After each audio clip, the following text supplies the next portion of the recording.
हाथरस की घटना को लेकर समाज के लोग सरकार के खिलाफ उतरे सड़कों पर। आज कोर्ट परिसर के सामने पुतला फूंककर सरकार के खिलाफ जमकर नारेबाजी की। नहीं चलेगी, नहीं चलेगी, नहीं चलेगी। योगी सरकार मुर्दाबाद, मुर्दाबाद, मुर्दाबाद। किसान विरोधी सरकार मुर्दाबाद, मुर्दाबाद, मुर्दाबाद। और साथियों, एक बात और बताना चाहता हूँ, हम ही नहीं, पूरे देश के लोग, सभी पार्टियों के लोग, सभी संगठनों के लोग, सभी मानवाधिकार संगठनों के लोग जो एक हफ्ते पहले तक सोए हुए थे, जो केवल फेसबुक पर लिखकर अपनी इतिश्री कर रहे थे, सारा देश सड़कों पर है। मैं आपके इलाके की बात करता हूँ, चाहे हांसी हो, चाहे बरवाला हो, चाहे हिसार हो, चाहे नानौंद हो, चाहे उचाना हो, हर जगह लोग सड़कों पर है। देखो, जिस प्रकार से दलितों के ऊपर जो दिन प्रतिदिन अत्याचार बढ़ रहे हैं, रेप की घटना बढ़ रही है। हमने देखा पिछले दिनों झज्जर में भी एक ऐसी घटना हुई थी, छोटी सी बच्ची के साथ रेप हुआ। ऐसी क्या स्थिति है कि जहाँ जहाँ भी भारतीय जनता पार्टी की सरकार है, वहाँ दलितों पर, पिछड़ों पर अत्याचार बढ़ रहे हैं।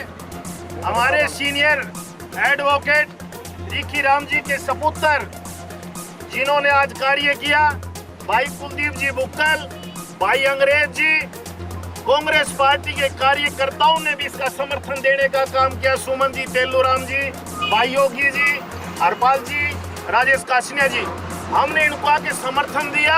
और ये जो कार्य किया इन्होंने, ये सराहनीय कार्य, युवा टीम का कार्य, सराहनीय महिला भी है, इनका भी धन्यवाद करते हैं।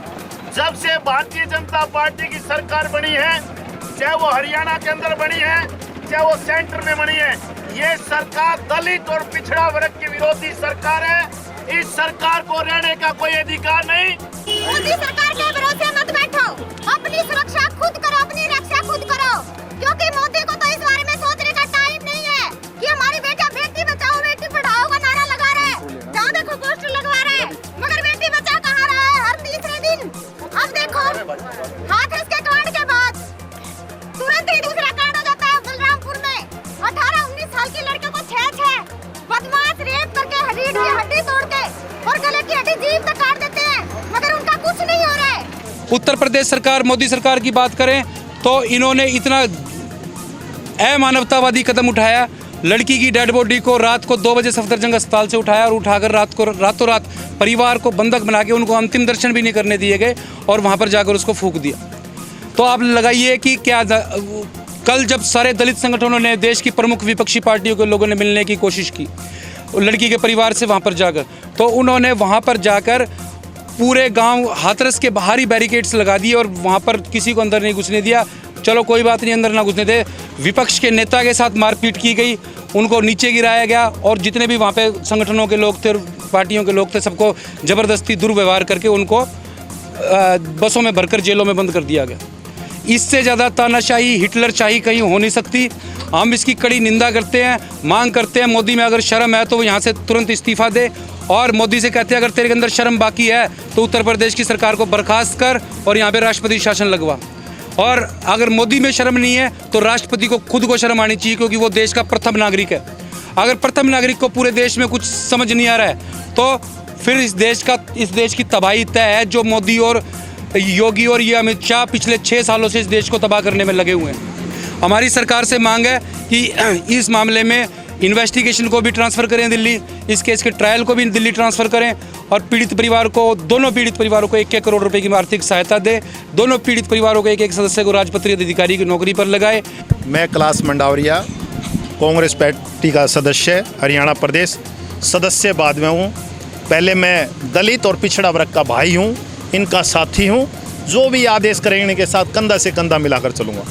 और मैं भारतीय जनता पार्टी की सरकार जब से बनी है हरियाणा प्रदेश के अंदर, भारत के अंदर जब से सरकार बनी है, आज दलित और पिछड़ा वर्ग को कुचला जा रहा है, इनके वोट का अधिकार भी छीना जा रहा है।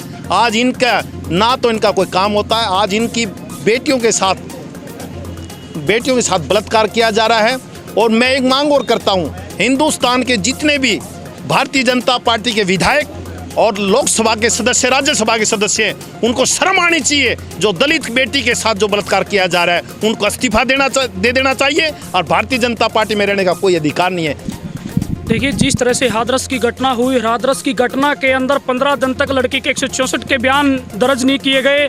मेरी योगी मोदी सरकार से मांग है, इस राष्ट्रपति से मांग है कि वहाँ के हाथरस के डीएम, वहाँ के पुलिस अधीक्षक के खिलाफ SC/ST के सेक्शन 4 के अंदर एक दलित पीड़ित लड़की की कोई बयान रिकॉर्ड नहीं किया गया, कोई कार्रवाई नहीं की गई। सेक्शन 4 के अंदर उनके खिलाफ मुकदमा दर्ज हो, उनके खिलाफ, दोनों के खिलाफ 302 का मुकदमा दर्ज हो। और रजत भाई ने वो सारी मांगे जो पहले बताई, वे सारी मांगे CBI को कैश ट्रांसफर किया जाए, परिवार को 1 करोड़ रुपए मदद दी जाए और दोनों परिवारों को शहर के अंदर उनको मकान बना के दिए जाए और उनको सुरक्षा दी जाए।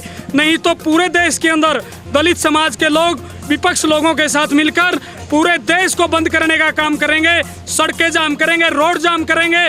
और साथियों, आने वाले समय के अंदर हमें मजबूर मत करें, हम हथियार लेकर बाहर निकलेंगे। इस सरकार को मैं ये बात बता देना चाहता हूं कि बार बार पिछले 6 साल से इस बीजेपी सरकार के अंदर दलित की बेटियों को नोचा जा रहा है, दलितों को मारा जा रहा है, दलितों को पीटा जा रहा है। और बैकवर्ड के साथ और किसानों के साथ, मजदूरों के साथ इतनी जातीय क्यों? और राष्ट्रपति तुरंत प्रभाव से उत्तर प्रदेश के अंदर राष्ट्रपति शासन लागू करवाए और DGP को तुरंत बर्खास्त करें। हाथरस के SP के खिलाफ मुकदमा दर्ज हो। और बार बार DM उस परिवार को कल से धमका रहा है।